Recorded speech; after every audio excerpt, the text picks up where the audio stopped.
There comes a moment in life when your strength runs out, when all options fail, when the noise of life becomes too heavy to carry.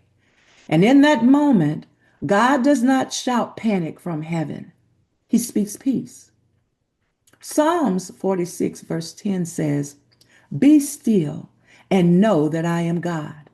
Not be afraid, not figure it all out, not carry the weight yourself, but be still." Psalms 46 and 10 is a scriptural command to cease striving, abandon frantic activity, and trust in God's sovereignty.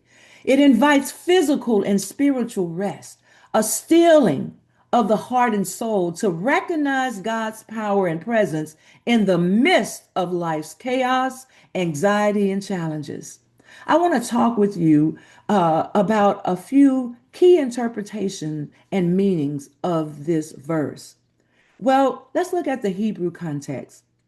The phrase "be still" comes from the Hebrew word rapha, which means to relax, to sink down, abandon, and let go.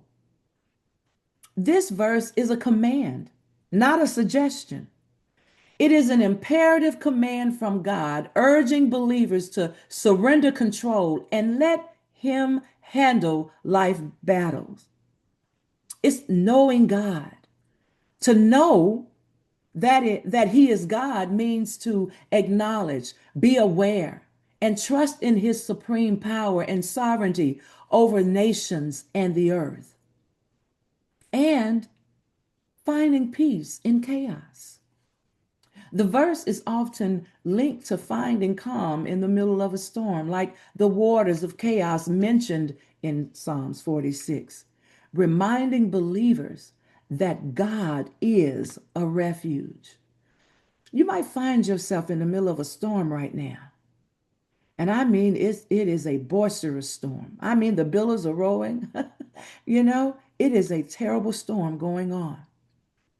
And you say, how can I apply this to my life in the midst of this storm? Well, I want to give you several applications. Number one, you want to stop frantic activity. You want to actively choose to cease from trying to control outcomes through constant worry and action. You want to create a mental stillness, taking moments to calm thoughts and breathe, letting go of anxieties, letting them go, just simply letting them go. Thirdly, you want to surrender control, allowing God to be the leader and trusting His plan rather than your own plan or anything that you think you can come up with. No, let God reveal to you His plan for this situation and follow God. Let Him be the leader. And lastly, you want to embrace quietness.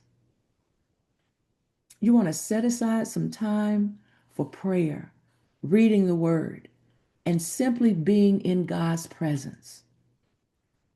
This phrase is a powerful reminder that peace is often found not in doing more, but in slowing down and remembering who is in control.